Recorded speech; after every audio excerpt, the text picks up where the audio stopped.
Thank you. Welcome everybody to the Design Review Committee meeting. This is an open meeting of the Design Review Committee, is being conducted remotely, consistent with Governor Baker's executive order of March 12, 2020, due to the current state of the emergency and the Commonwealth due to the outbreak of the COVID-19 virus. In order to mitigate the transmission of COVID-19 virus, the town of Northborough has been advised and directed by the Commonwealth to suspend public gatherings, and as such, the governor's order suspends the requirement of the open meeting law to have all meetings in a publicly accessible physical location. All members of the Design Review Committee are allowed and encouraged to participate remotely. In order to allow the Design Review Committee to meet entirely remotely, so long as reasonable public access is afforded so that the public can follow along with the deliberations of the meeting. The public is encouraged to follow along using the posted agenda unless the chair notes otherwise. Members of the public who wish to view the live stream of this meeting may do so by going to Northborough Remote Meetings on YouTube via the link listed on the agenda. Ensuring public access does not ensure public participation unless such participation is required by law. This meeting will not feature public comment. The chair will confirm that the members and persons anticipated on the agenda are remotely present and can be heard by stating the following. So I'm going to make sure everyone is here for the meeting, and I'll just do a roll call. Tom Reardon. Here. Diana.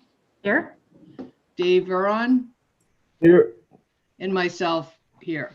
And we also have the building inspector and the town planner. Okay, so the chair will cover the ground rules for the effective meeting.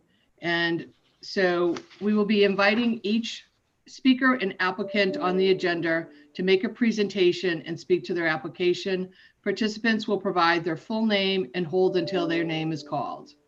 Each speaker will be asked to mute their phone on the computer and when speaking, and to speak clearly in a way that helps generate accurate minutes.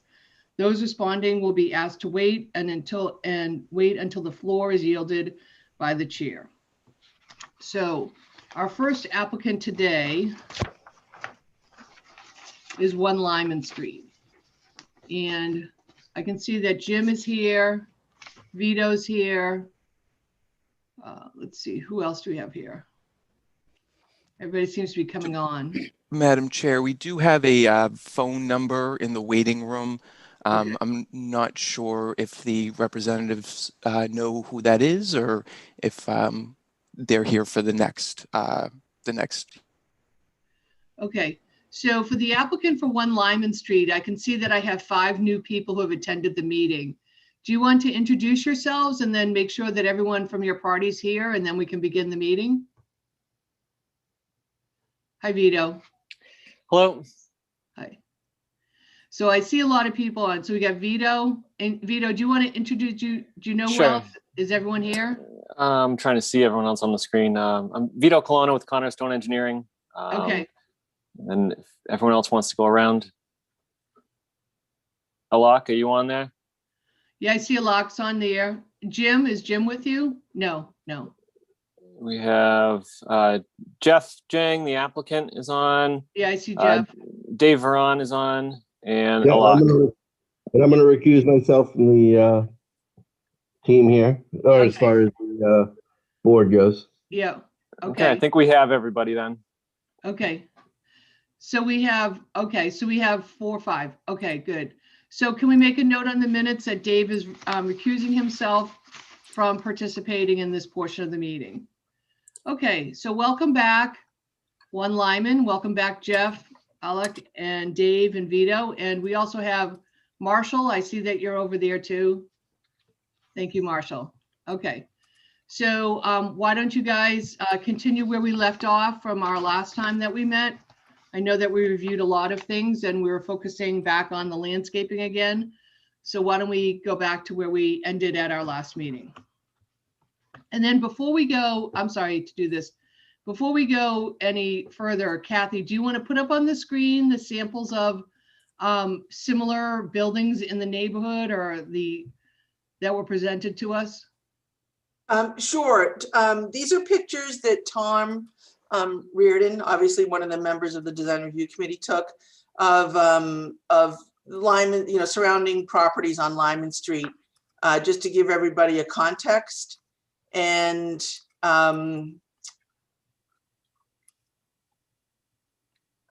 let me just, it's going to take a second because this is not my forte.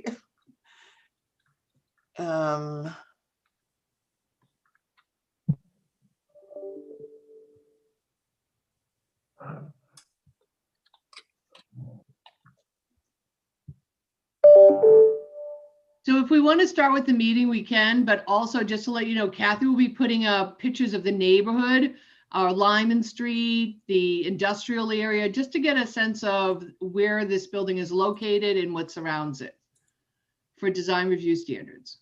Okay, so if the applicant wants to begin, that would be great. Okay. Jeff, are you on there? I am, but I had downloaded the pictures, but now I'm just having trouble bringing them up. So this still isn't my forte. You can't blame COVID anymore. I know. Okay, I think, oh wait, I've got to share. Let me share screen.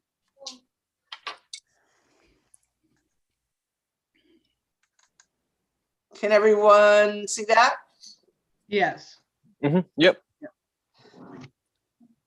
All right, so Tom, I don't know if you want to talk to each one of these or just mention why you took it. Yep. Well, I wanted to give some context, existing conditions to help us understand the site. So this is standing on 1 Lyman Street looking north. So this is the residence on the opposite corner. And you obviously see the school bus because we're near the Algonquin High School. So if you go to the next one. Now, I don't know if these are in the order that you wanted, Tom. I'm sorry, but. It's all right.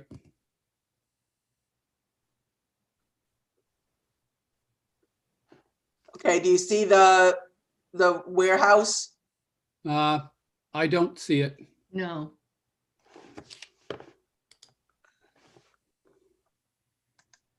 Okay, let me, because it says that I'm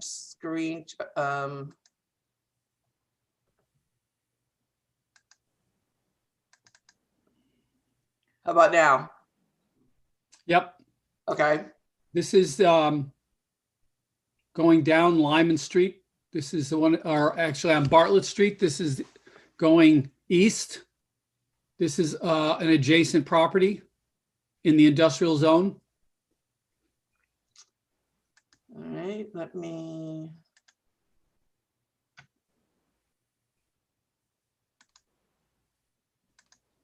Oh, nope. Nope, that's the one we already saw.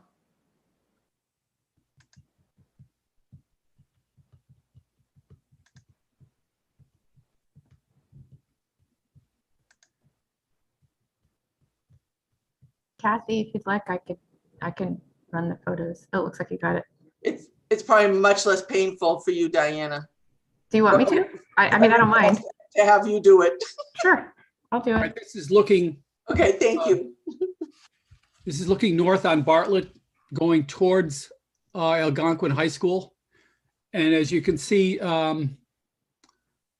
across the street from the site is the Aqueduct and Stirrup Brook area.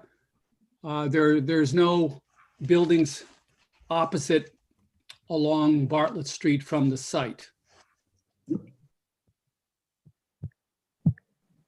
Although there is a right here across the street, there is a maybe Trail just a little access? further east. There is a 150,000 square foot warehouse that had gone through the planning board process, and the site plan was denied and is being appealed. And the applicant is also presently before the planning board for an industrial subdivision on that site. That's further east. Yeah, it's a little further east. I think I might have a photo going east. Do you want me to do the photos now? I'm all set up. Yeah, thanks, Yeah. Diana. Sure. All right, so I'll stop sharing. Almost there. All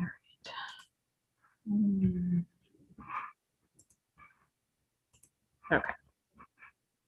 So everyone can see that, the photo? Yep, Yep. that's,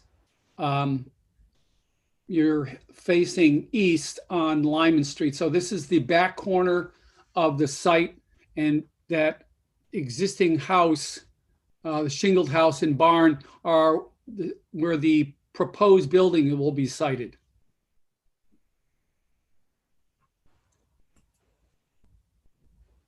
And that is the existing house that is proposed to be demolished. And if you look at Vito's site plan, that house is much closer to the road than what the proposed building is.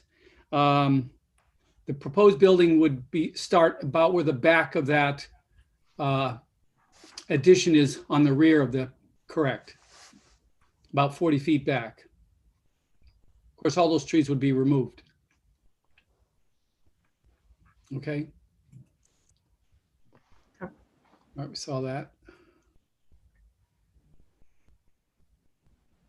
All right, this is looking, standing on the corner of Lyman and Bartlett, looking east down Bartlett Street. Again, the aqueduct and Stirrup Brook are right there on the left. So Kathy, I believe the proposed building is further down the street than this photograph? Well, I mean, it's hard to Yeah, pin, yeah. okay.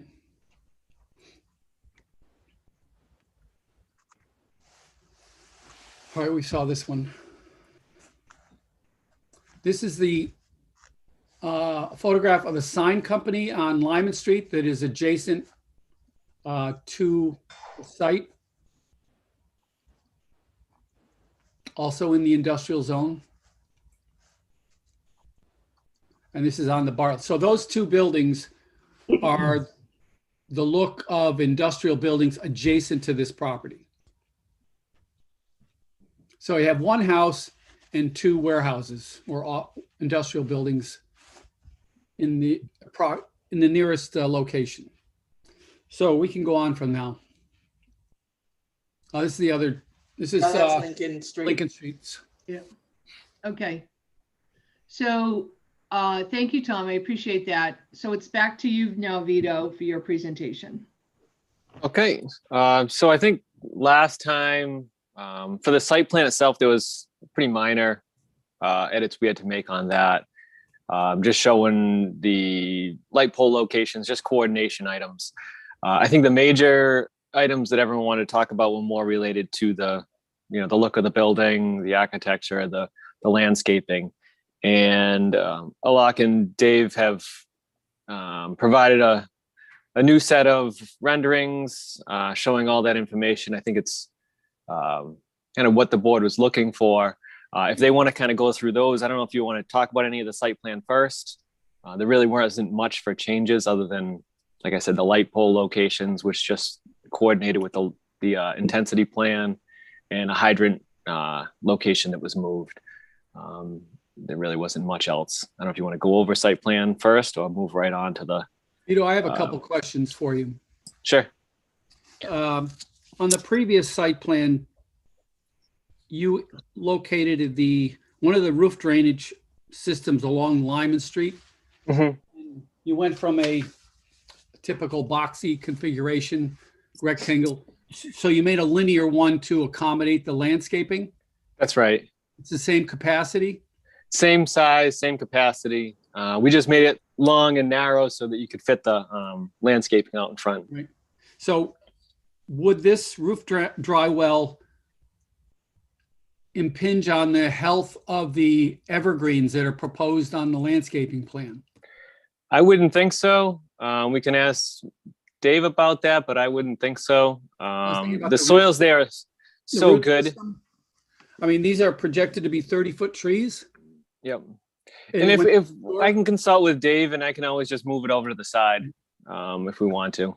So the other, when you turn the corner along Bartlett, you have the septic system in the front yard. And that's also where we have some proposed plantings.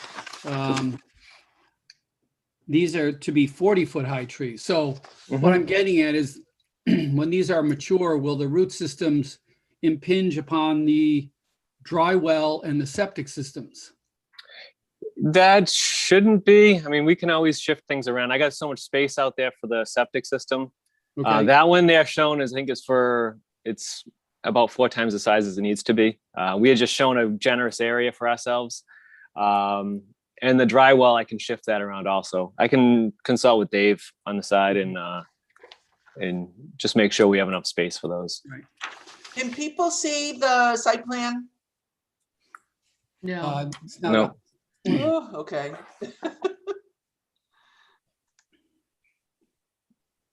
And if it helps for a review as we move, we can always, overlay the landscaping on top of the site plan too.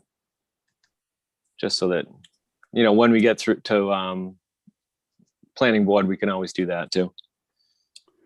So is someone going to show the drawings? Sorry. On the screen? Yeah, sorry, can you what? help Diana? Yeah, just give me a second. I'll do it. Okay. I'm hitting share screen. I've got everything lined up for each applicant, but I'm clearly missing a step.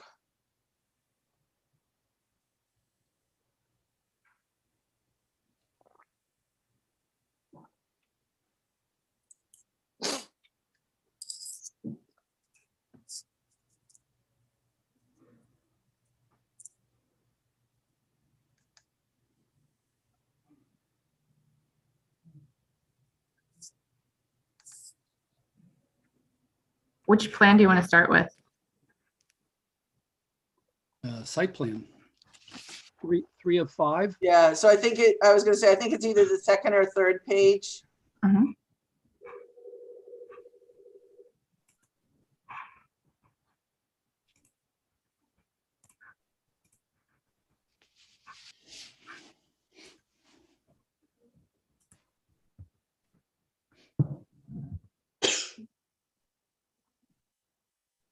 There we go. So Vito, you also had revised the location of the snow storage areas. Did we do it? Yeah, we did, just because we didn't want to have it over. They were mostly near the entrance there. I think we Right. took that one off.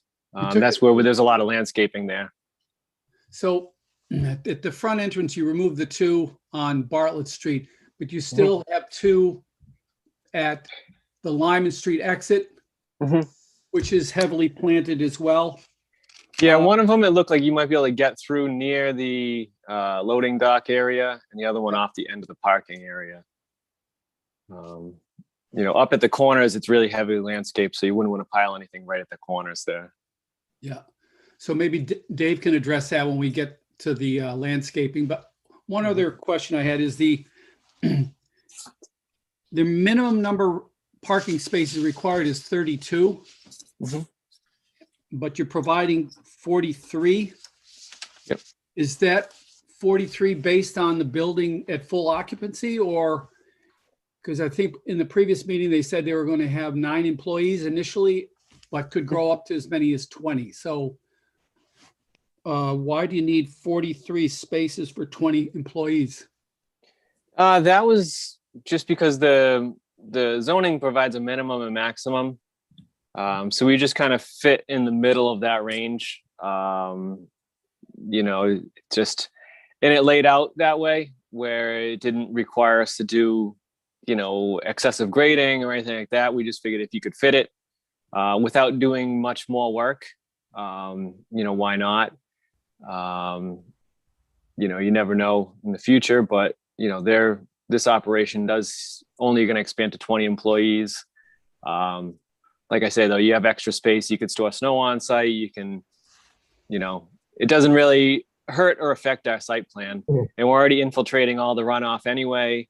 So we have capacity in our stormwater system. So it really wouldn't save much if we deleted any spaces. Okay.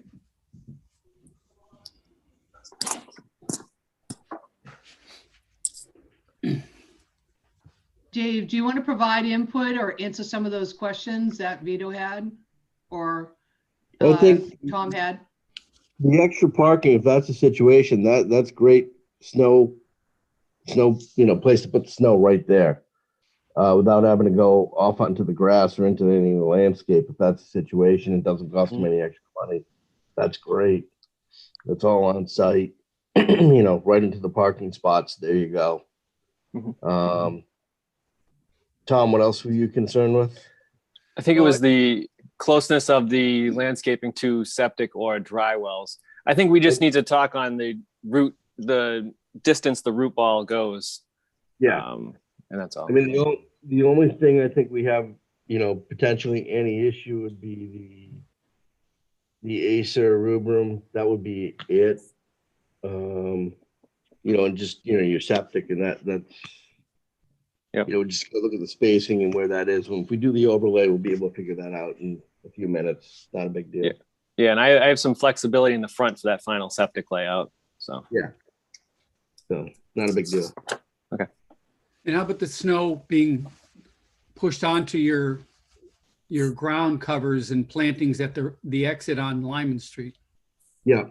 I mean, again, if we can use those parking spots, that would be great.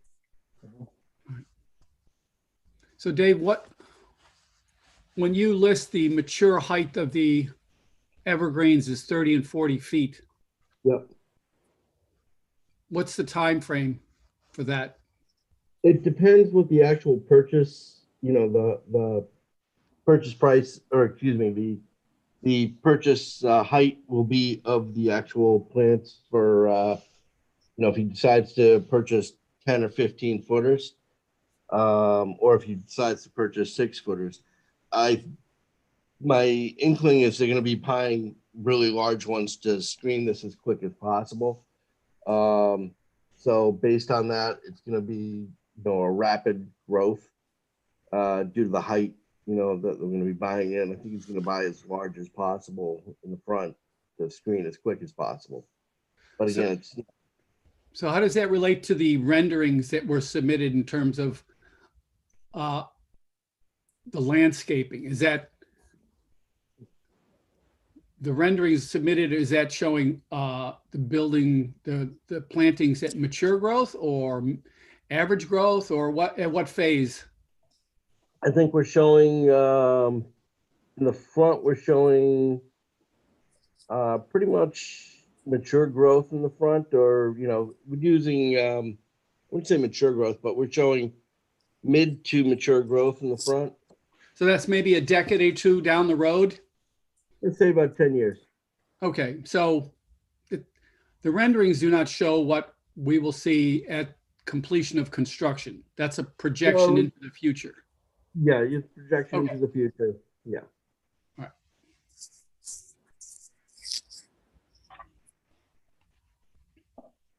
right. And Dave, let's just wrap up. Is everyone all set with the site plan so that we can move on to landscaping plan?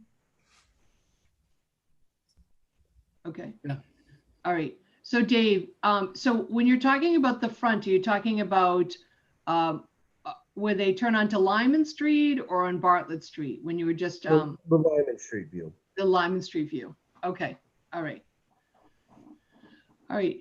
So we went back to landscaping. Does anyone have any questions about landscaping? And if you can just remind me about what was open from the last meeting with regards to landscaping? I Well, don't we think we had- had any open action items, did we? Well, we had talked about the landscaping, working with the design of the building, so Right. you weren't obscuring the prominent features of the architecture. And I think when you look at the renderings, you'll see the results of that. Okay, Yeah, I think we were most focused on this area. right. You open up the window. So while we're just staying on landscaping, I think probably the only feedback we could probably give to the planning board would be how do we accelerate some of that green buffer for Lyman Street? And maybe that would come into the size that would actually be planted in the beginning. You know, what's the maximum amount that you can plant in the beginning, Dave? As So far we as, can go, again, it's really gonna come out like the Pisces ABs. It's Yeah. really going to find, come down to, hey, what's the largest plant we can actually get from whatever nursery we're able to locate from, if we can get up to Chicktail Nurseries in upstate New York and locate these guys, the largest, can we get them at 25, 35 foot height? And then do they have them available? Can we get them in? Can we do it? Can we get them at 40 foot? It's really what we're able to get them at, and can we get them? right, If we can get them, we can do it. okay. Okay, The reason for this planting strategy is to screen a blank wall. So I have real problems with that still, but we can talk about it when we get to look at the building again. Can I ask a question while we have this screen up? This is Marshall Gould. yes, Could, just for everybody so that we're all on the same page, I think part of the reason we went with the heavy landscaping over on that wall side is not just to block the wall, but also there's a loading dock in back of the building. So maybe if we could just point the arrow to where the house across the street is, which I believe faces directly to Bartlett. And I think that the heavy plantings that David put in, whether they're fully mature or not, will go a long way towards blocking not just the wall, Tom, but also primary is the loading dock. Okay, so why don't we go, Tom, now that you mentioned the architecture of the building, why don't we go back to that? Do we have any renderings on that we can start to look at the architecture of the building? Because I know Tom had some questions about that.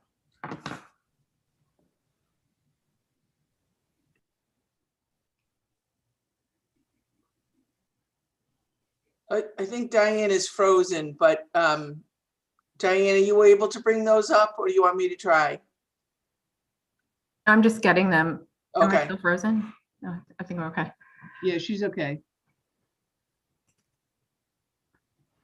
so Marshall, what beach are you on now?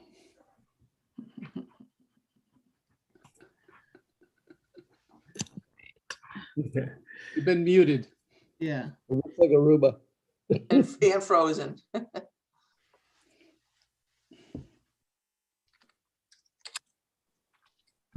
Okay.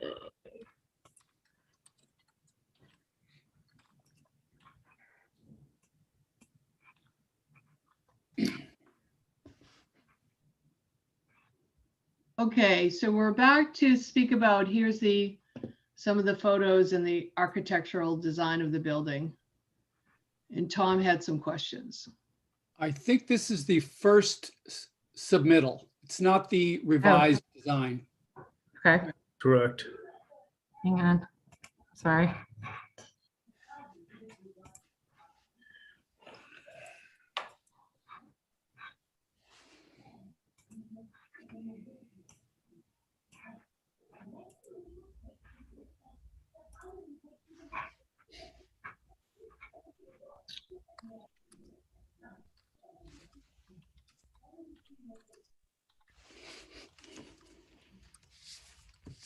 There we go.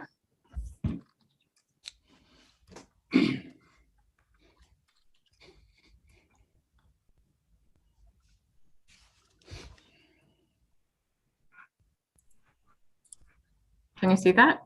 Yep. Yep, we Okay. can see it now.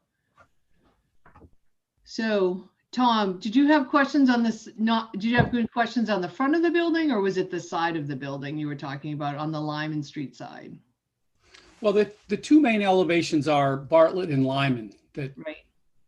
are of greatest concern in terms of how do you get an industrial use adjacent to the residential district that is something that is acceptable to the community. And I think the difficulty, the challenge for Alok is the building. You have to ignore the zoning and say, okay, I want to create a building that is attractive for the hundreds of people that go by this building every day. They don't care what's in the building. They don't care what the use is.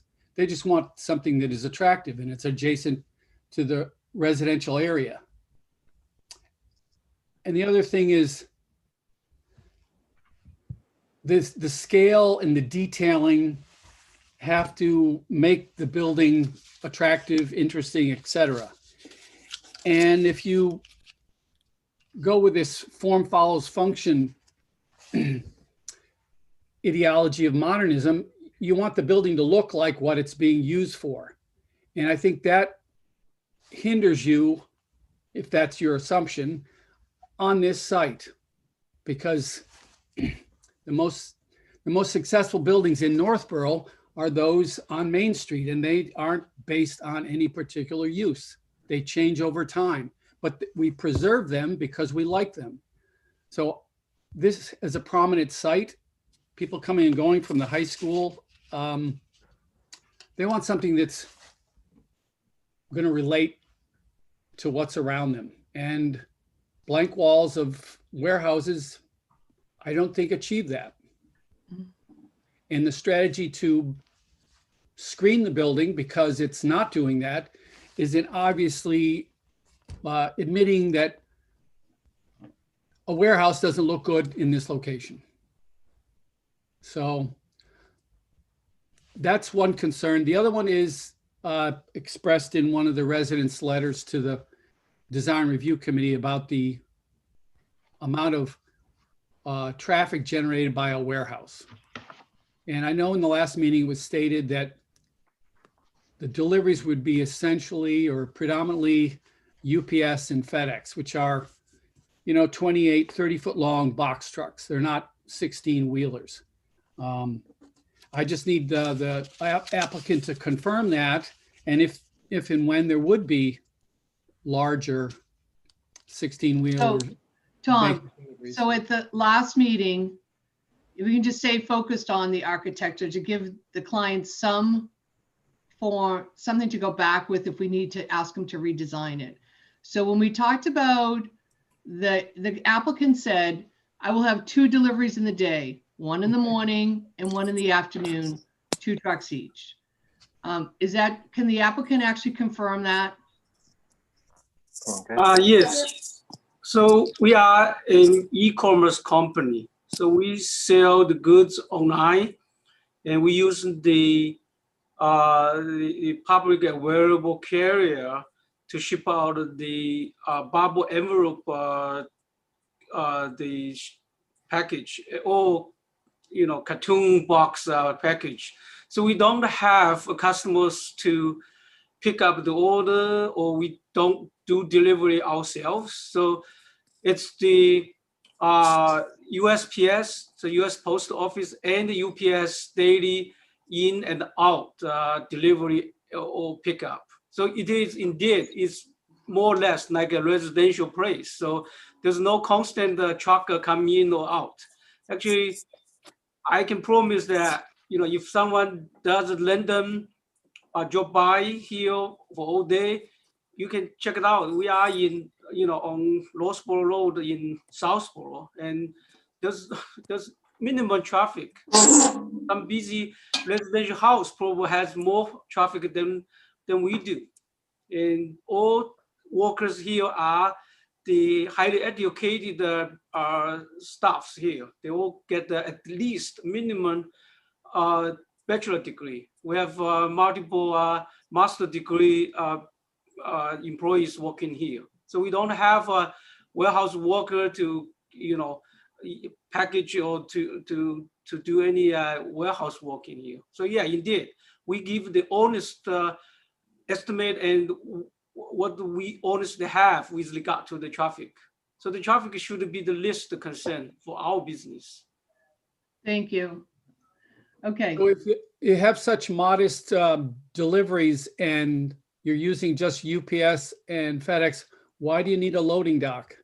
The reason is that we got the delivery from China with a container. So they are all palletized goods. So the goods put into a pallet. So we need to unload them using the dock. Otherwise, there's no way to unload them.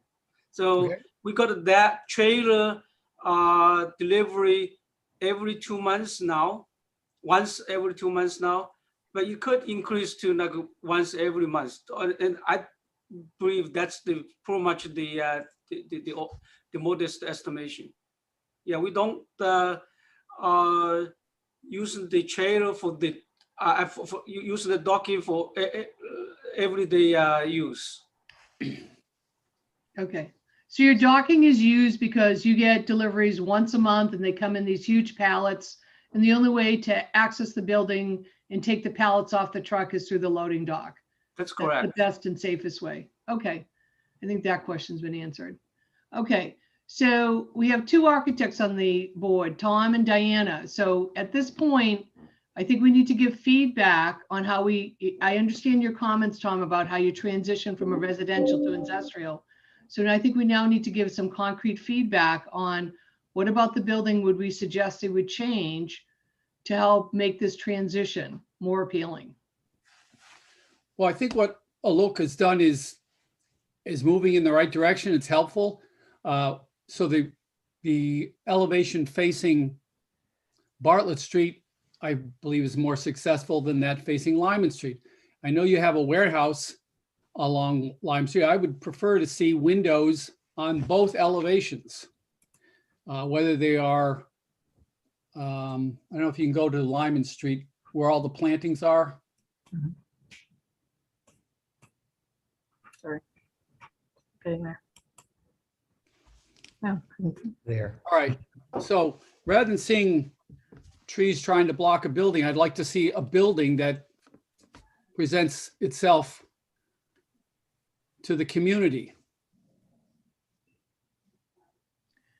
So one of the things that I could suggest, as Tom referenced downtown, and we looked at some of the buildings in downtown, when we built CVS, that second floor is actually not usable, but we asked them to break it up, and that's why they have some windows up there. That I'm sure that maybe there are others that Kathy could help identify to show you, but there have been applicants who've come in through the town that we've actually asked them to break up the mass of the building through windows, and that's just one of them that's in downtown. That might be a good idea. Is that something that you think Diana and Tom would look good? I agree that we need to break down the scale of that elevation. I'm not convinced it has to be windows. Okay. I mean, the windows I find to be challenging because on the lower level, just in terms of proportion and the sort of length of them, this feels more commercial, and this is sort of like more of a nod to residential.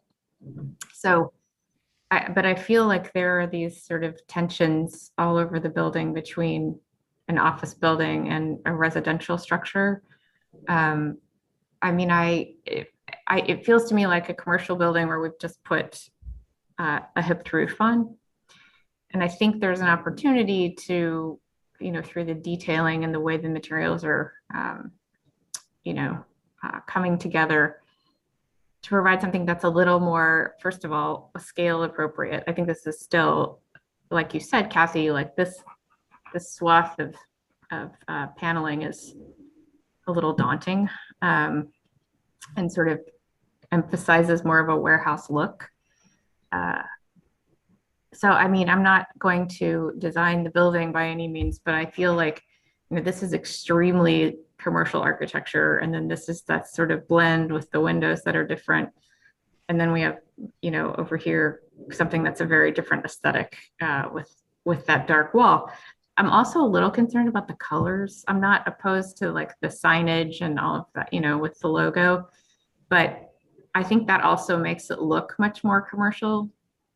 If we're just trying to kind of tone down the presence and make it a little more amenable to the residential context, I think scale, color, and proportion are sort of the things that have to be adjusted to be more successful. But I agree with Tom, like putting a lot of plantings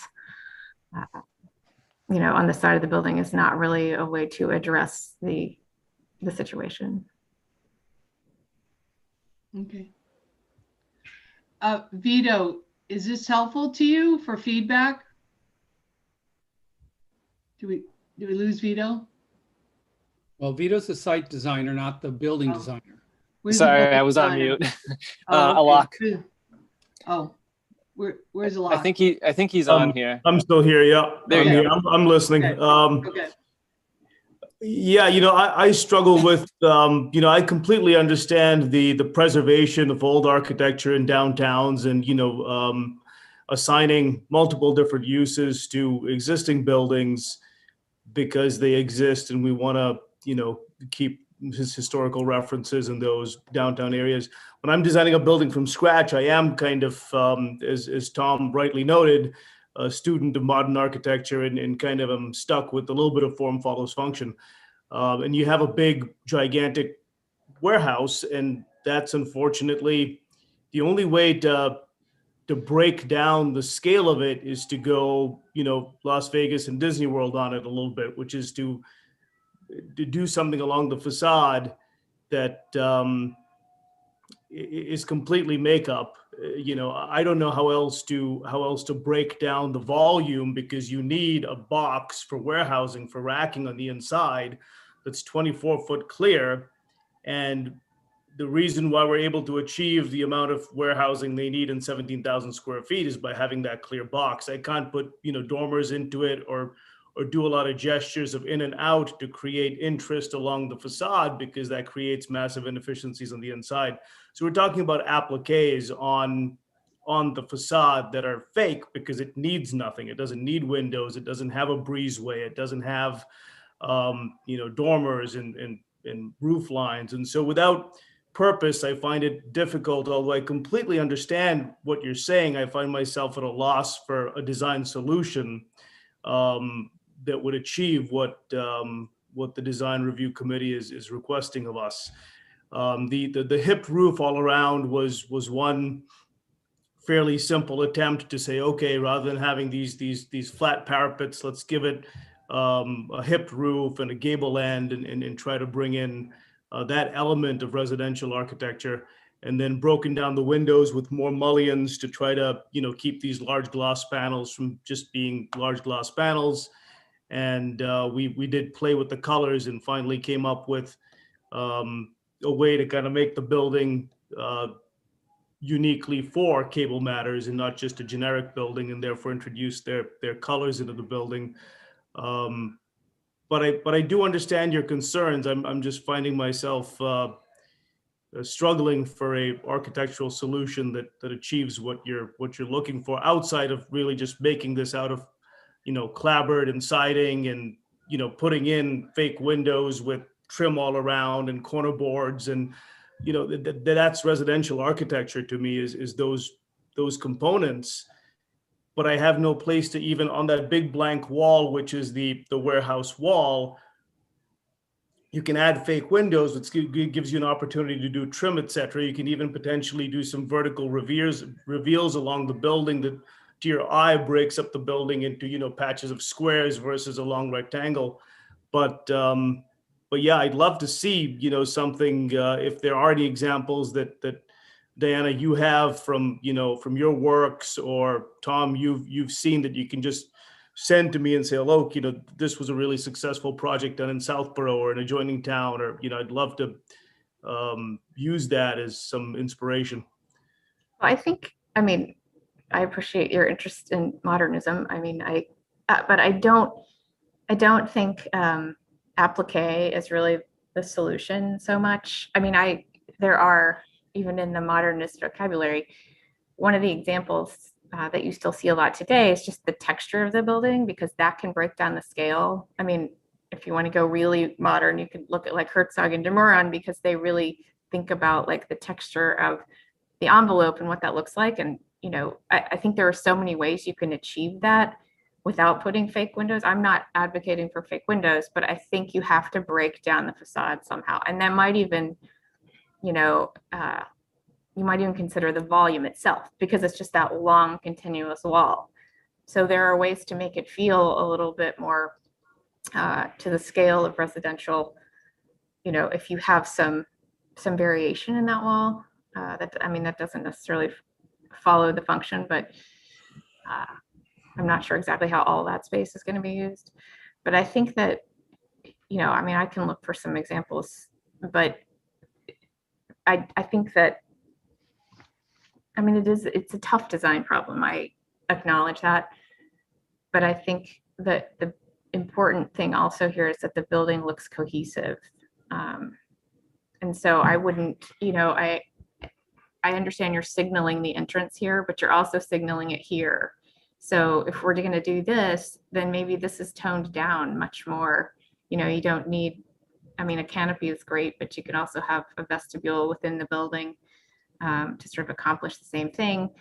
And I think that this element in particular for me is just really a bit schizophrenic. So, you know, I think you have to kind of break down that concept across all of the facades and think about, you know, which vocabulary am I focused on? And it doesn't have to be, you know, vinyl siding or clapboard to do that. So I don't know. I mean, I can look for some examples, like I said, if that's helpful. And Tom probably has some great ones. Well, I'm not suggesting that it look residential. I'm saying that the form is the function for us. We are your clients as well. And as a consumer of the building, the residents, as I said before, don't care what the function that is occurring inside the building. They want the appearance of the building to be attractive. And how you break up the scale or detail it, I'm not suggesting it be residential. I'm just saying that a well-designed building will last 75 or 100 years, and it'll go through many different uses. It's not just, it'll be retained because of the quality of the design. Whether it's residential, commercial, that's secondary.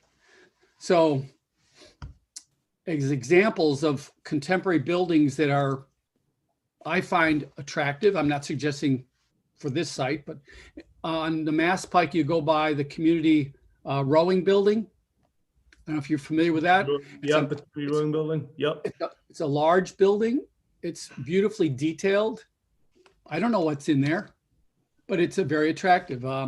The Alston Public Library by Machado and Silvetti, similar scale, use of modern materials with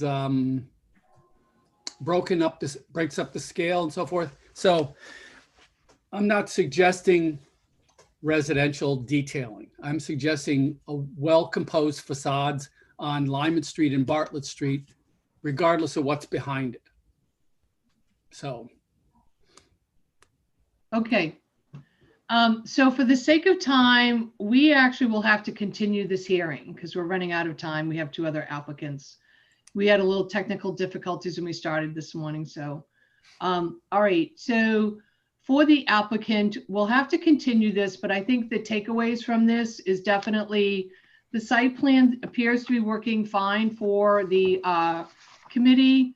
There is not a consensus to move forward on the architectural of it, so we need to work on that.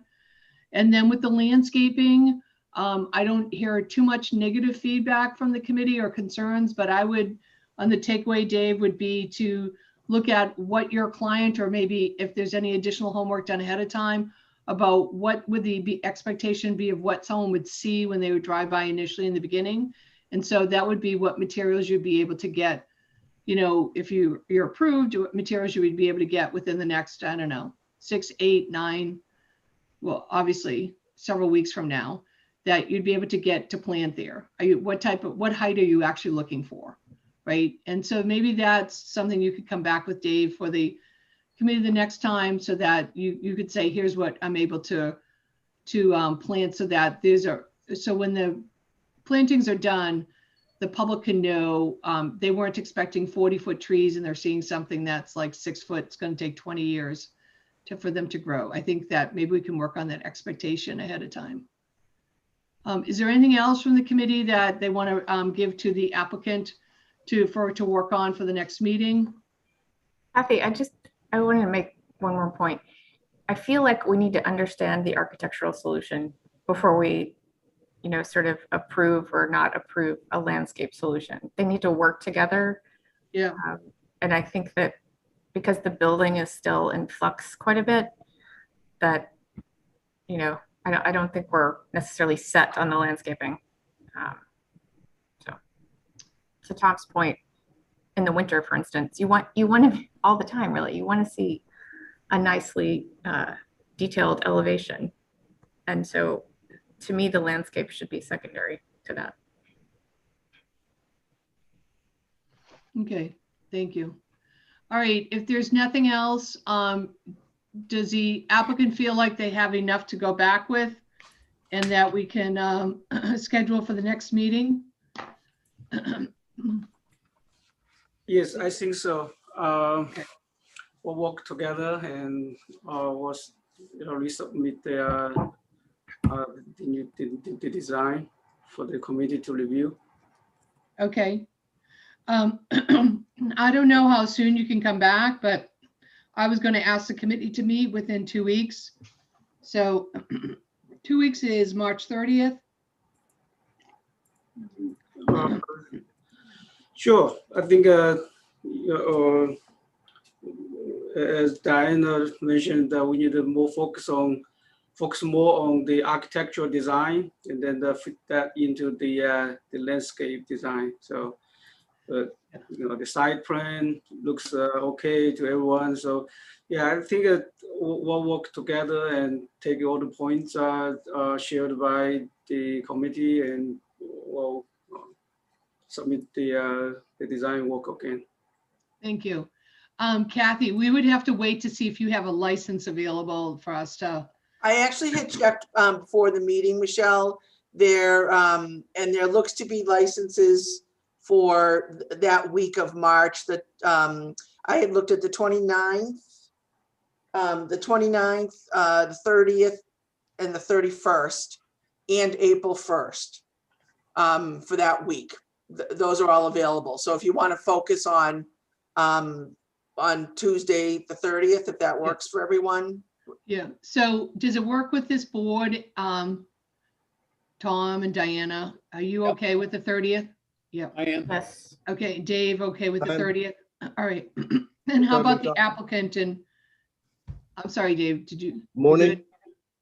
Morning, yes. Yep. Okay. 8 a.m.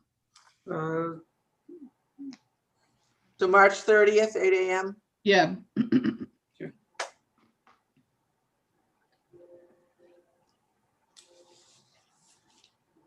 Vito, Marshall, Alok, are you all good with the 30th at 8 a.m.?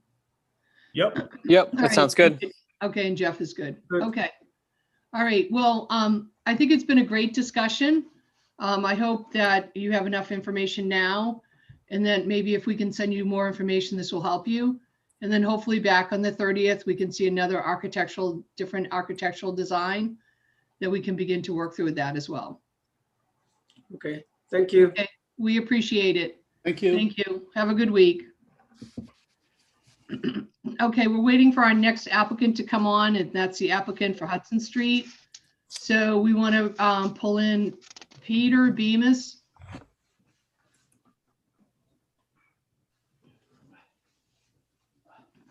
There is also a WDA1 in the waiting room. I don't know if they're. Yeah, they're for the third, that's the third applicant.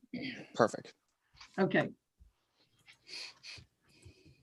Hi, Peter. This is Hi. Michelle Gillespie. Hi, nice to see you Good again. morning.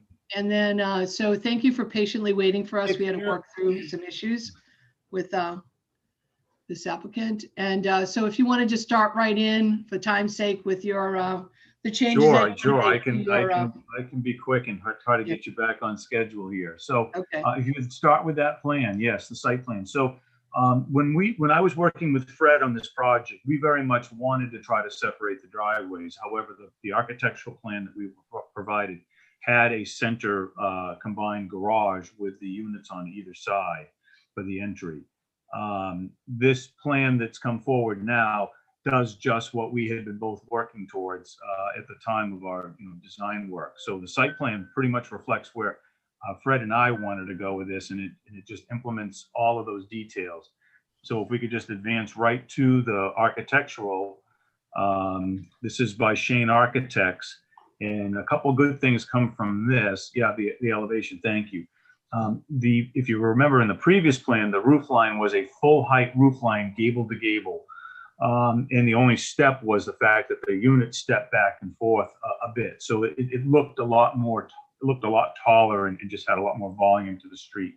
And that's the first thing that this plan does that I think we all would like about it, is it brings the roof line down as you get to the gables on the ends.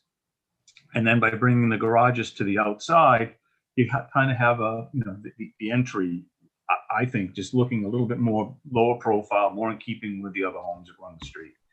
So they're pretty much the same in that, we've got a little bit of articulation in the front gables there with the shakes versus the horizontal siding. The window treatments, a little different style. I have the other one queued up if you want me to share my screen to contrast the two. But we have the approved plan. Staff was uncomfortable making the change, so we needed to come back before all boards to get approval, and starting with design review. So I'm hopeful you would support this change in architecture. It's the same bedroom count, same little bit less square footage. This is a smaller unit, so we're affecting less ground area. Impervious areas pretty much stay the same. I'm not going to try to take credit for something that's really nominal. But I just think it's a better looking building at the end of the day, personally. Thank you. Peter, could you put the previous approved design up adjacent to this replacement design? I can share screen. I'm not sure if it's going to do it that way, but okay. Is Jim your IT person? Can I share screen? I can also put them up side by side if you want. Oh, well, if you could do that, that'd be great. It'd be easier for you because I did, I have it queued up. Okay, hang on. Diane's our IT person. Okay. Thank you, Not the Diane. fastest one though.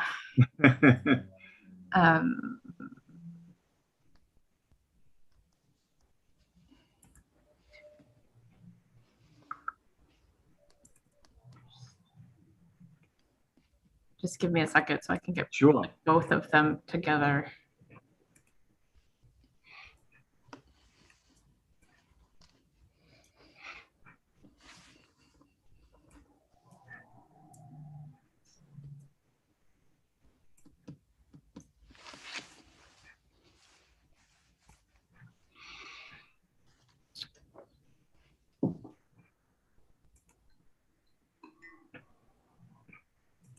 Almost there.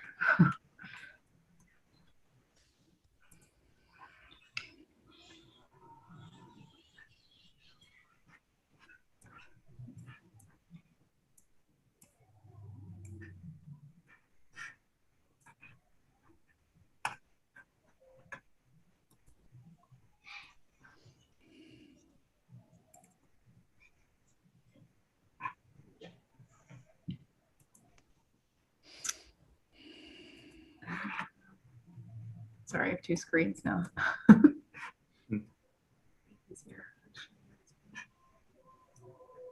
You've given me a bit of an IT challenge here, but it can be done.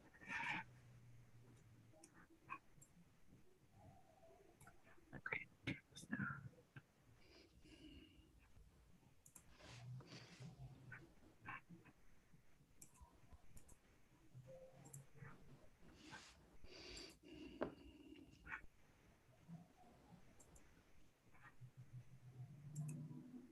Can you see both of them? Yes, you're getting half of it, but clearly you can see the difference between them. Might be better if I do it like that.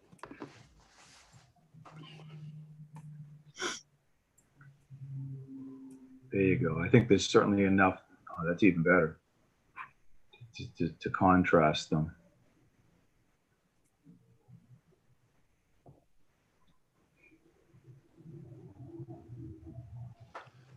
Well, I would say it was a clear improvement. So. Thank you, Tom. It just looks a lot more. It looks everything is down a lot more. The other is just so much up. That it's just very top heavy. Are they still the same height? No. Yes, there is a side elevation, but yes, I would say that they're very comparable.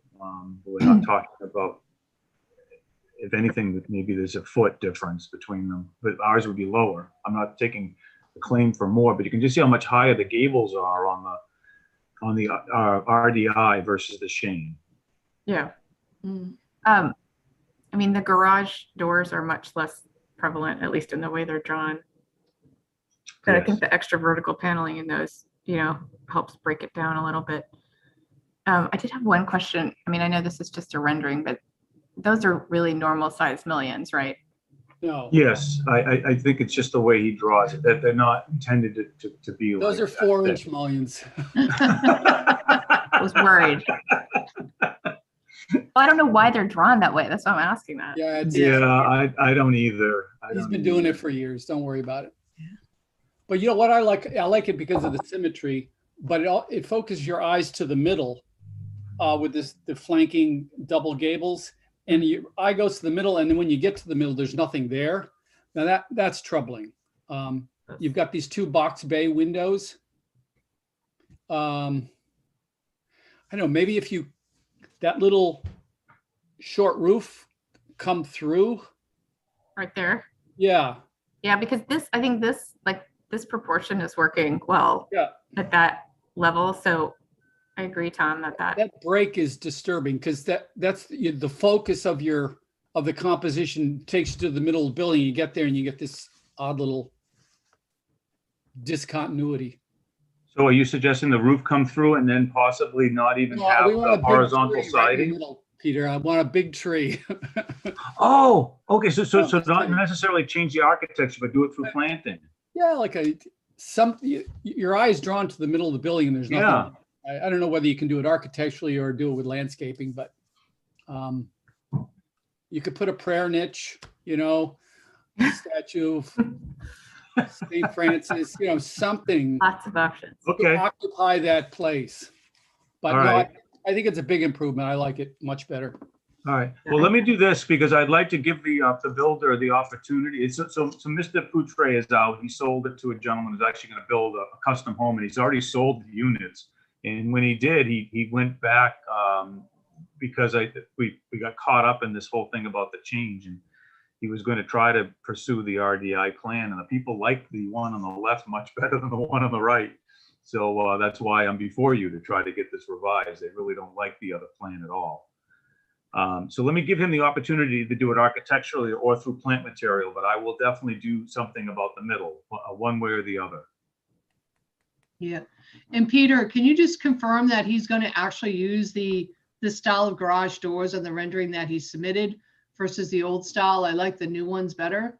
Yeah, I do too. And I did discuss that with him and did say that when I put this forward, we pretty much would own that. So I'll answer it for you because I'm just as much a part of this project as you are. So I'll take that one on the chin and say, yes, we're going to have a panel door. I don't like the flat panels either. They really don't look nice. I call them sort of barn style doors, but they're very popular now. Very, very popular now. Yeah, so I call it a craftsman. That's what and that's not, they were a lot of money at one point. They've become a more economical alternative. Right. It's certainly not like the flat panels, but it's not like it's a tremendous amount more. Yeah. You know, it's interesting when you put the both of them together. My first thought was, and we just finished with our previous applicant on, you know, like we were talking about the mass of the building and how to break it up. And this is actually a perfect way of just showing how you've broken up that roof line without reducing it very much. Right. Yeah, I had a project in Natick. We did the same thing. We had a building that was like the one on the right, and we just clipped those roofs on the one with the one on the left. It was a different architect, but it made a huge difference to the zoning board in the case of that project. So it is effective. Yeah. And then the short gables in the front, the three gables there going up and up and up, it's just on the one on the right. The symmetry, as Tom said, is much better on the one on the left. Yeah. Yeah, when you run out of design ideas, you put in gables. That's usually. I'll remember that, Tom. All right. So do we happen to, just on a side note, do we lose Dave Veron? Or is he with us? It's still I'm right here. Okay, Dave. So just looking at this, did you have any recommendations on landscaping? I didn't think last time I was able to say anything because we don't have any specs on what I can or can't do on this type of home, correct? Well, we don't have guidelines yet for landscaping, so. Yeah. Well, if you go back to my site plan, we did propose a planting area in the front. Our utility, the plan does show the utilities coming in through the center, but I can move those out a bit if it becomes a burden to planting. So what we're really talking about is getting some of the plant material in between those two walkways, or possibly leaving it open, but doing something more architecturally significant. I just like to give the builder the opportunity to consider the architectural challenge, if you will, that Tom's put out. Do you folks meet again as a group before my planning board meeting? When is your planning board meeting? April 6th, I think. Yeah, Yeah, April so 6th. we meet again on, we've actually received guidelines too, so we'll be discussing that probably at our next meeting. So we do meet on the 30th of March. So I don't know if you want to come back on the 30th. I could either come back or put both options forward. I feel like the board is supportive of my proposal. It's a much better plan. So I don't necessarily have to present anything. I would just give you the option with a, you know, we'll give you a markup of what the builder thinks he would do architecturally, or if he just says, look, I like the plan the way it is, that's what I've sold to the people. I will do landscaping in that center portion and give you the details so that Mr. Vernon can look at those plant materials and make a judgment call on my proposal. Okay, so I think that's a good idea for the 30th to plan on that. That way you'll be prepared before you go before the planning board meeting, which I sit on the planning board, and so I can then give a report at that time. So great. Because the previous applicant it actually is taking a little bit more time, maybe what we could do is put you on at 8 a.m. first, since you'll be rather quick, and then we won't have you waiting. Great, so thank you. Administratively, we can work out those details. But if you want to plan on the 30th to come back after you're talking to the builder, the developer, and then we can wrap this up for you to go to the planning board on the 7th or the 6th. Yeah. Okay. All right. Thank you very Is there much. any other feedback for the applicant right now? I'm glad the ownership changed. Yeah. Better design. Yeah, it looks really good. Very I good. like it. Yeah, nice Great, job. Thank you. Thank you. Okay. Good job, Diana. Glad. I don't know if I could have done them both together either, so I give you credit. I'm gonna have to get better at that one. But Yeah, yeah. Okay, so Have thank a you good very day. much, and we'll let you leave the meeting and take on the next applicant. Yeah, take care. Okay, so our next applicant is on for 97 and Lincoln Street, 097. I don't know if I have it's correct. What I'm going to do is recuse myself from the meeting, and Tom's going to take over, and then Jim's going to invite me back in again when you're finished with this applicant. Okay?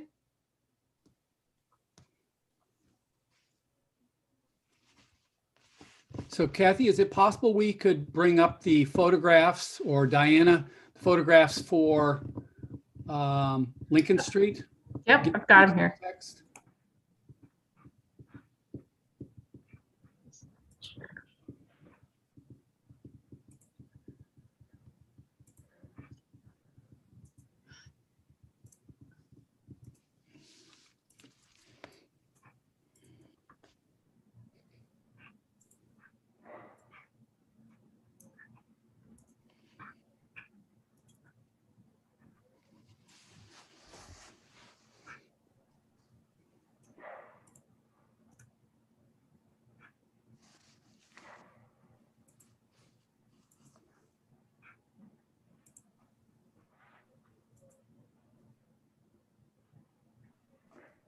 My computer is not cooperating. Hang on.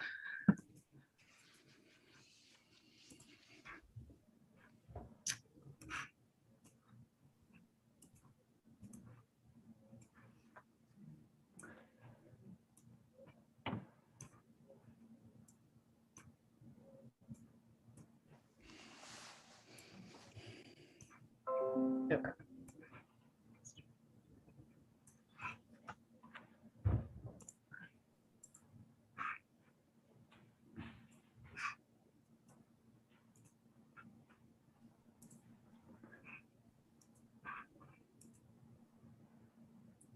Does that work? How about the photographs? This is the proposed Oh, duplex design from Shrewsbury. I may not have those, or at least I haven't saved those down. Hang on. I mean, if somebody else has them up, they can bring them, but I can get them from Kathy's email real quick. There.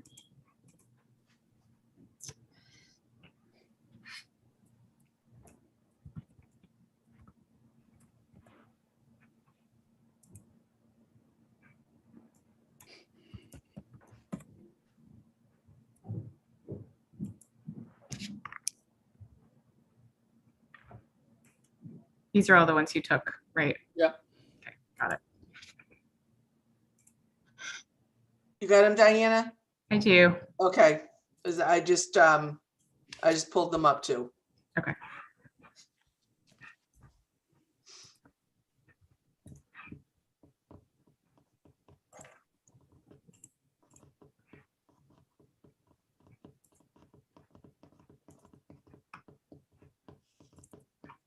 Oops.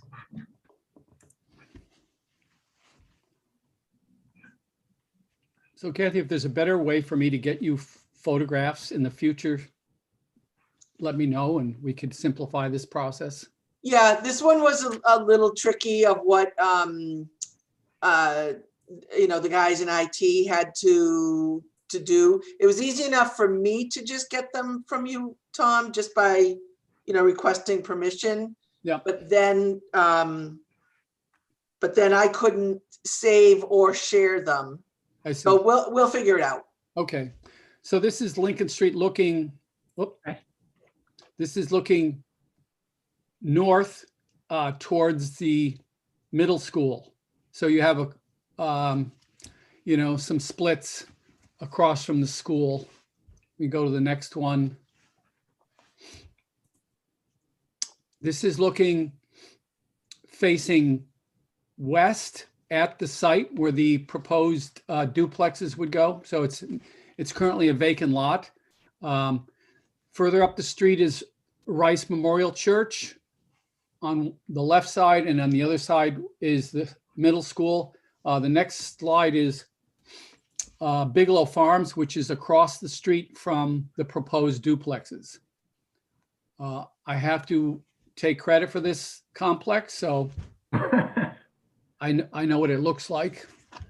And there are single family, 2-family, 3 and 4 unit structures in Bigelow Farms and a clubhouse. So that's what you have directly across the street. So if we have the applicant that want to present their site plan. Sure, if you can bring up the site plan. This is Brian Waterman from WDA Design Group. I can go over that. Hamid Hatami is also in attendance.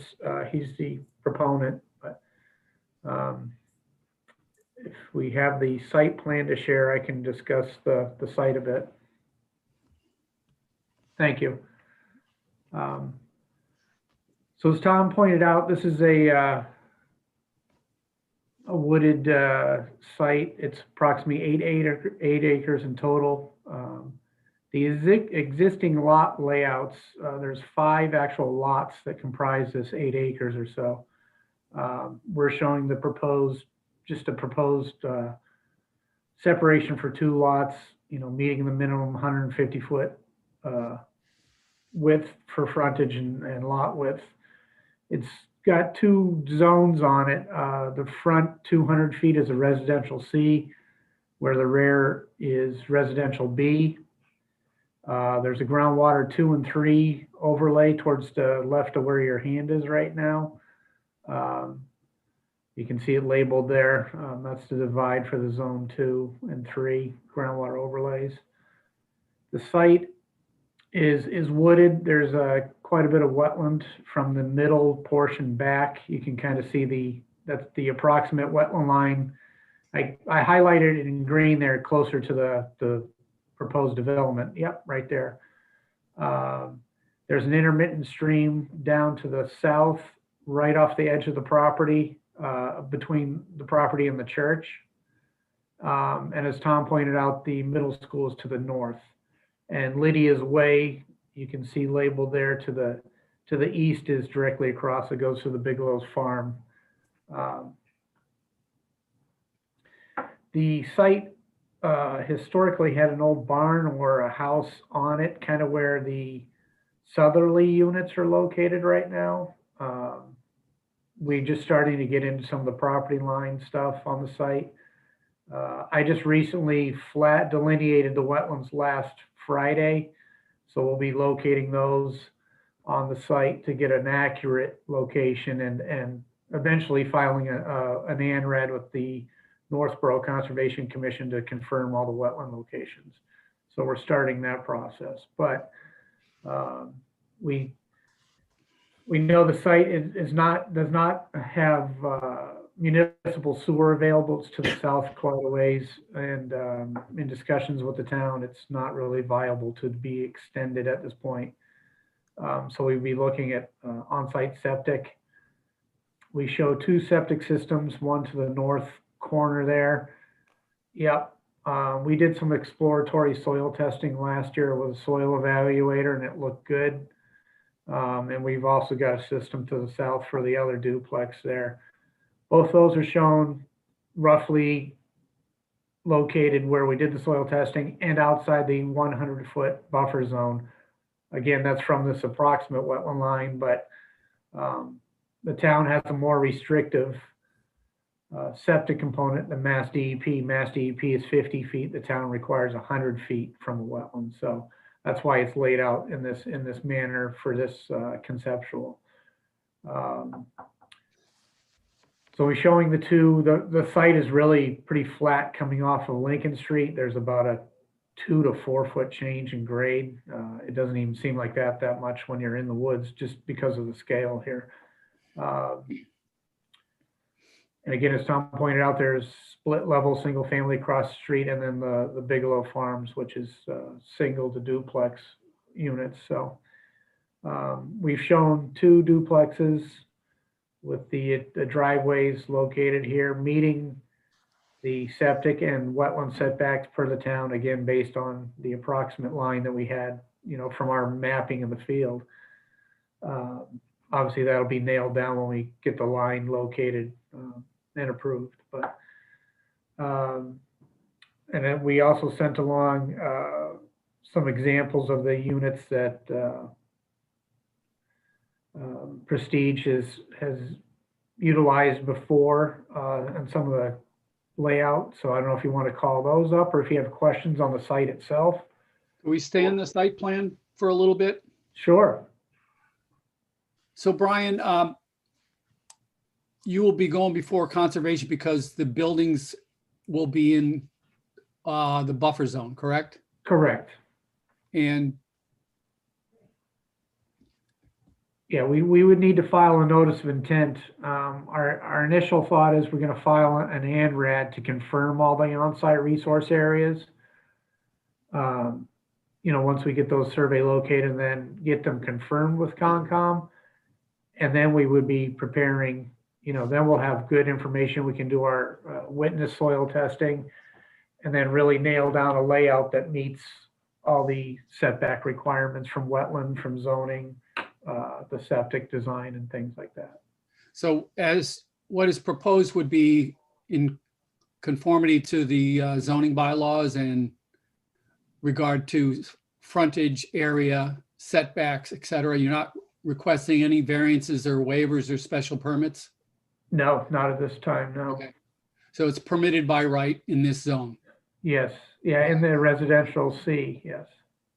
Can I ask you a question? What time of year did you do the testing for the leach field location? Mainly the one closest to the junior high school. That was, I believe it was October of last year. Okay. Because I know this time last year, that entire area was completely flooded. And so, you know, all from the field coming right down by the basketball courts, coming right down, right into there. The field was completely flooded right along the courts, right up into that area. Yeah, I think it's probably into that wetland finger you see up, which is right behind the court. Yeah, You see where it says, we have that upper where I highlighted the green, there's like a finger there. yeah, Two wetland fingers to the left, and the one that says approximate wetland right, yeah, right there. yeah. That's right behind the courts. Okay, That what I could see is having water, and that had, if you follow that down about 100 feet south, when I flagged it last week, there were standing pockets of water in there.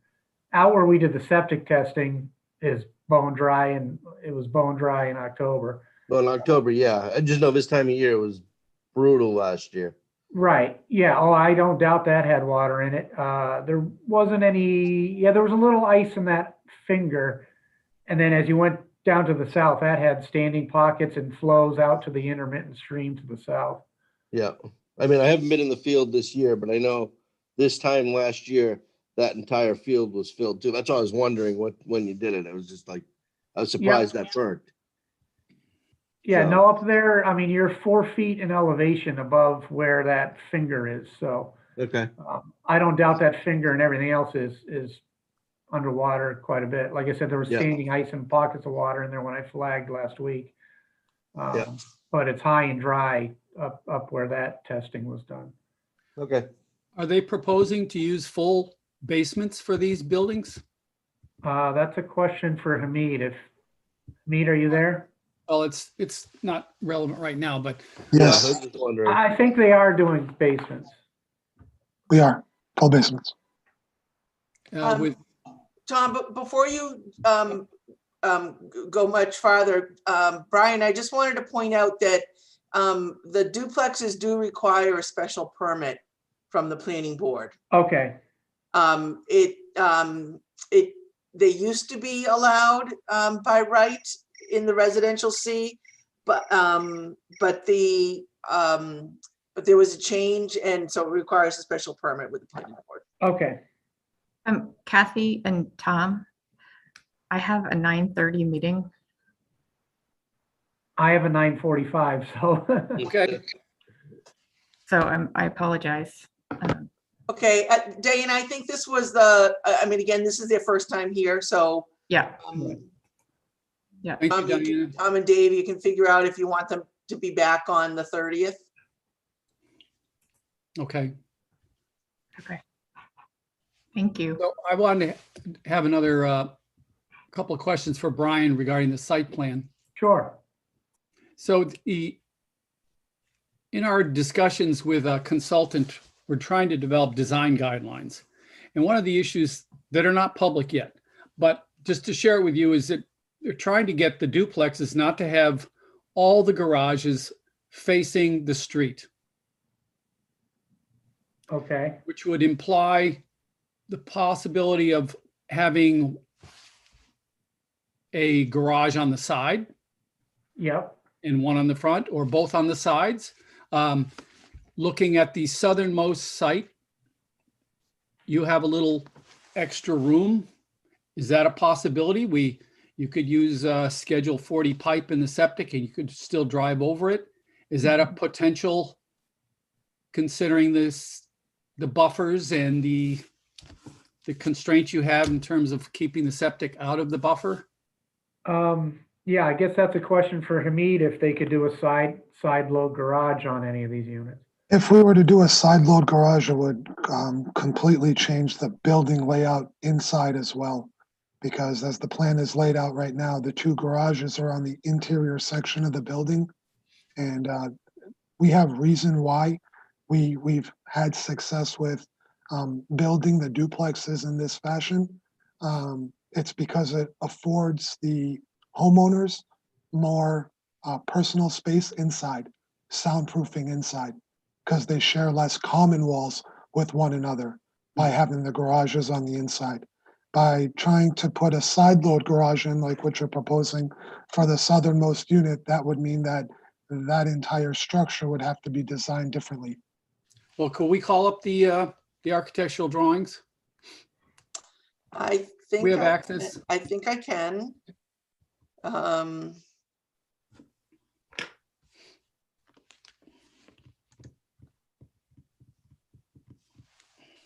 Do you see it? Nope. No, okay, hang on.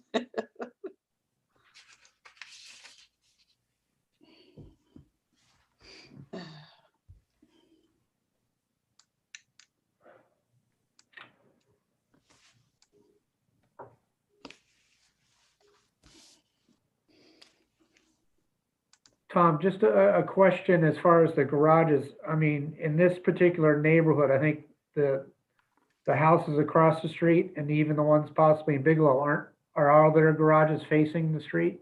Yes, they are. Would this be out of character? No, but as I said, the new guidelines that are under discussion Yep, are going to strongly urge that. okay, They are not official guidelines because they have not been promulgated and published. right. But I'm just sharing the feelings of Yep, understood. the design review committee in terms of, especially when you have two identical duplexes next to each other. Yeah, So how many garage doors are we going to have? And that's the look we're trying to get away from. I hear you. But Hamid, regarding the design you're proposing, I know it has another developer and it was built in another location. But it does not have your name on the drawings. Oh, correct. That's why this is a friend of mine who's built these units. I've built different kinds of duplexes, maybe ones you might have inspected, the Wood Street subdivision. We purposely didn't propose that for this location because we felt that the roof line was higher on those units. We thought it'd be a little more out of character for the neighborhood because there's a lot of split ranches and the units across the street at Lydia's Way. So that's why we said, you know what, this design might be more attuned to that neighborhood than the other ones that do have my name on them. So the concern we have, or I have, is using another person's design. It's a copyright violation. It's a copyright violation of the designer. So this board does not want to be party to such illegal use of another person's design ideas. Yeah, so it's the question of whether we're going to reach out to RDI because RDI is an architect I use heavily as well. So to be able to reach out to him and get updated plans, which we may have to, depending on what happens with elevations, wetland, maybe tweaking one. I mean, that's going to happen. This is more for design to say, hey, look, these are the buildings that have been done before. We'd like to propose doing the same if we can receive your approvals to move forward with that. All right. So because I have inspected this building when it was built in Shrewsbury, I'm familiar with it. And we have this curious detail between the garages where you have this 5 or 6 foot separator, which the town of Shrewsbury has changed their bylaws to get rid of. And the reason is because of, obviously it creates this disconnect between two identical buildings. And I know some people do it to reduce the cost of the fire rated walls. Some people do it to make the buildings quieter, et cetera. But it's an architectural curiosity that we'd like to avoid. But since you haven't had anything actually designed for this site, I think we should discuss this in terms of garage locations and that little piece of buffer zone between the buildings. Is it possible, like the previous applicant, to potentially put some landscaping there to hide that and break that visualization up, like what you were saying when you're seeing the we're not trying to encourage landscaping to use to hide architectural defects. We want them to complement and enhance the architectural design in the site, not to, disguise things. Is that So- fair, David, to say you don't want your landscaping to cover up deficiencies? Yes. But Hamid, if you heard some of our comments about the last duplex design, the type of garage doors are very important because they're the largest architectural detail on the front. And if you have two buildings with 8 garage doors, and that's the most important feature you're going to see from the street, that's problematic. Nope, Especially when understood. they're like this. Yep. And putting hinges on a door that doesn't hinge is not a good look either. I know it's popular, but these are upward acting overhead doors. They don't need hinges, but that's a minor detail. Yeah, if you go to the second photo, it actually shows a different garage door with the glass inserts in them as well, Yep. and also a little more of that craftsman style. Okay, let me, And if the board would prefer to see double doors instead of single wide doors, so that you don't have 8 doors, instead you have 4 doors total across this 400 feet of, Yeah, I wouldn't be in favor of 16-foot doors. okay, No, that's fine. but I'm only one board member, so. no, for whatever reason, I'm sorry, I can't. I have the photo, but I can't share it. Oh, there it is. Are you seeing it? Yes. Okay. So Hamid and Brian, in terms of the site plan, we don't have design guidelines yet, but what we look for typically is if there's any landscaping proposed, where would the lighting be? Are there light poles or the lights on recessed lights at the porch, et cetera? If you have any kind of condensing units, would they be visible from the street? There's not a lot of detail we require on the site plan, but we do look at landscaping, equipment, and lighting.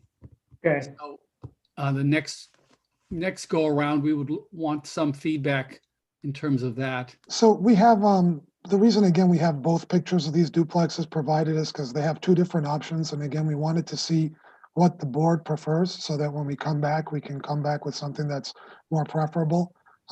If you notice in this picture, for example, speaking of lighting, we don't plan on having any light posts. It's a little out of character for that neighborhood to have them. We are going to have lights above the garage, either above the garage door, like what's pictured here, or we could do wall sconces like what was pictured in the previous picture that was on the screen. Right. So that's again up. You folks let us know. We're fine either way on that. For landscaping, you can kind of see it in this picture, although notice there's snow out, so a lot of is dead.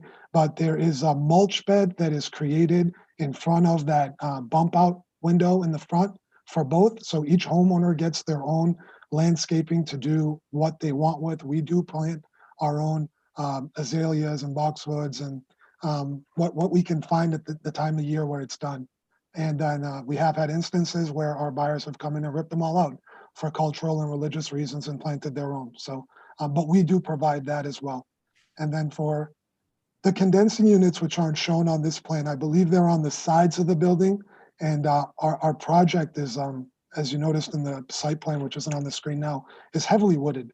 And even though we have 8.5 acres, we're limiting the amount of disturbance to the parcel and only clearing what we need to. So a lot of that visibility into the parcel is going to be limited and hindered because of the amount of trees and buffering that exists on the lot and the wetland, obviously. guys, I have to hop off in a couple minutes. I'm sorry, but All right, we'll make this short. And so when I look at this, the other thing I would say is when you put the garage together, and you have this vast expanse of paved area in the front yard. So the most important detail, the front of the house, paved area, lots of garage doors, and then the dormers are really top heavy. They're way overscaled. I don't know the floor plan, but the center parts of the duplexes are where I have the most difficulty. The amount of parking, paved area, grouping of all the garage doors, and then these heavy dormers look like they're going to fall forward. So those would be my critiques of this design. It's a massive rectilinear form with no softening, and I know we don't have any set guidelines as far as the landscape, but some softening of it's just a massive form with this massive asphalt coming right into it. Yeah, I think that's, on the site plan, I showed keeping some of the natural trees in between the driveways, so it'd be broken up compared to, this is an example from a different, I have the driveway separated by, more landscape and keeping, some of the natural trees that are out on this particular site. But when would the next meeting be for this? Are we going to have a second one on this? Well, that's up to the scheduling. We have one Tuesday, March 30th as our next scheduled meeting. But since you haven't done any building design work for this site, you're just taking a pre-existing design and plugging it in. Correct. I would strongly consider or recommend that you try to separate the garages so you don't have all this paved area, possibly putting a garage on the side, on the south side, and maybe you have another design that might be more appropriate, but this is kind of ungainly, awkward looking. Okay, yeah, we'll chat with Hamid and go from there. I don't know if we'll have something together by the 30th, but. Brian, is it possible for you to bring up the Wood Street subdivision pictures that I sent?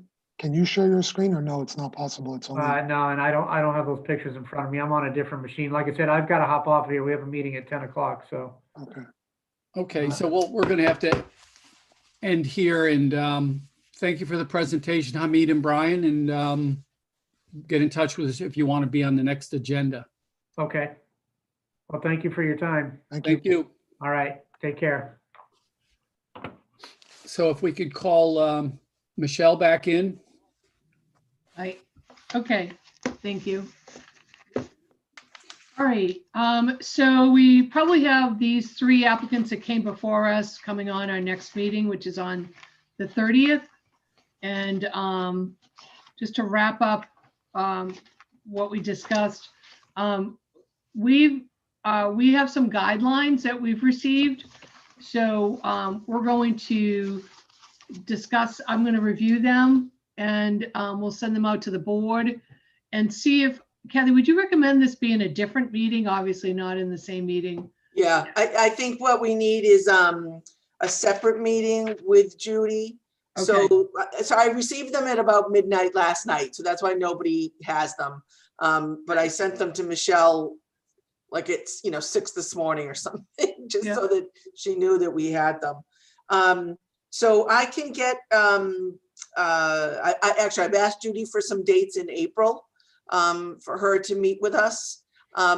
Does anyone know, like, right off the bat, any mornings that wouldn't work for you? Judy can do an 8:30, not an 8. And actually her schedule is more open, obviously, for a day meeting than an evening meeting. So I guess maybe just today, are there any, days that right off the bat don't work with folks?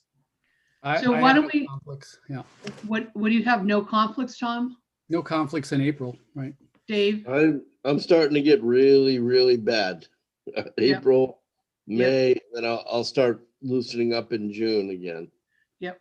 So kind of get my bad time right now. Yeah. So Kathy, I think that, Dave, would you not agree the sooner the better before you start to hit the trenches for? Yeah, it's starting to ramp like crazy right now. So yeah. Okay. So let me work on that today with her. What Okay. about if she's doing April, can she do like April 1st or 2nd, get her in there early? Yeah, I mean, I'll ask. Yeah, absolutely. All right. Kathy, I have a question. Can we apply these guidelines to current applicants? Or do we have to wait until they're officially Yeah, adopted? right, you would need to officially adopt them.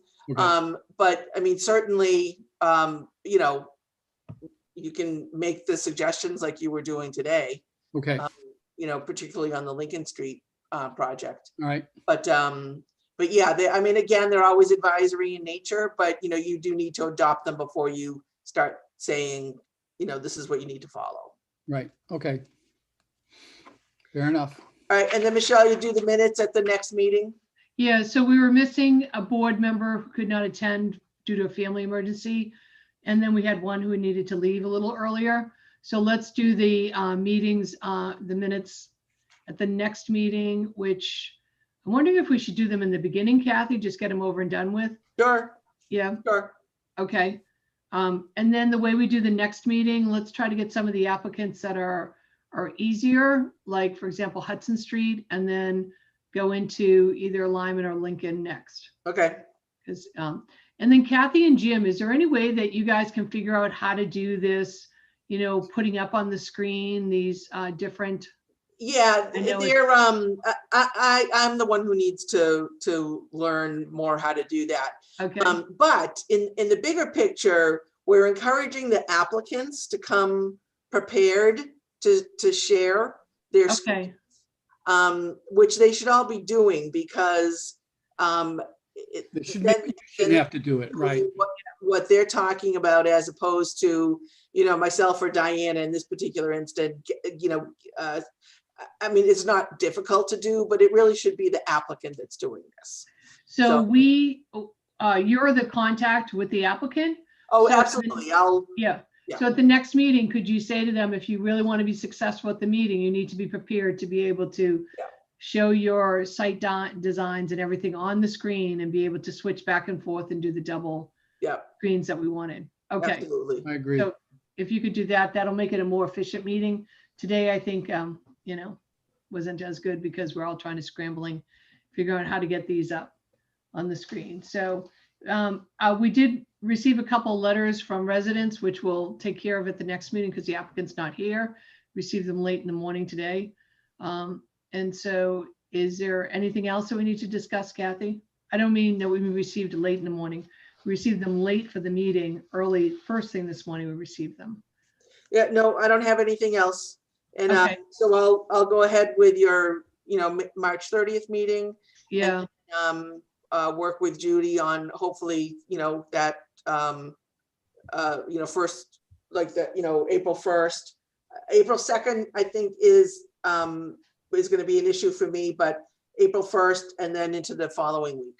So I'll start with those dates. Yeah. So while I have you guys here on the duplexes, I basically can't say too much on the landscape because we have no guidelines, correct? Well, I mean, you know, again, you can make suggestions, you know, on what they, you know, what this board would prefer. And then, and I'll have to look in the, you know, I mean, we'll all look at the guidelines to see if there's landscaping suggestions in there. So I think a good thing to go Don't back pave your to front is, yard, right? What's that? Don't pave your front yard. so I think a good thing to go back to is that we just approved a duplex on Hudson Street, which was also approved by the planning board. Okay, so it's gone through the process of where it met the criteria. It went through the special permitting process. It went through us, I think 2 or 3 meetings. They just came back with the final tweak. So during that process, we gave them recommendations or preferences that we thought would look good for that area without referencing these guidelines that we didn't have, right? So yeah, because I didn't say much during that one either. I kind of stayed very quiet. Yeah. Well, and plus they didn't have, you know, the Lincoln Street one, you know, this is just their first time in. So, you know, they had that site plan, you know, which obviously is, you know, was a sketch. So, you know, they'll have to come back with, more, at the next meeting or the meeting after, so. And keep in mind, this is what we ask applicants to do. We don't ask them to come prepared at the first meeting. We ask them to let's just sort of think through everything at the first meeting and then sort of fine tune it on the second, third, or fourth meeting. Yeah. You can see that's what we're doing with Lyman, right? That's what we're- Lincoln Street, they didn't even design a building. They basically pulled something out of the file and said, what do you think of this? Right. And I wasn't big on it. Well, they got a reaction. So they at least should know. Are we No. still on YouTube? Correct. The meeting is still We're live. so, Okay, yeah, Okay. I'll behave myself. please behave yourself. All right, so if nothing, we have nothing further to discuss, can we make a motion to adjourn the meeting? Okay. Motion to adjourn. I'll second it. Okay. The meeting is now adjourned. Jim, you're going to sign us off, correct? Have a Thank good you day, all. everyone.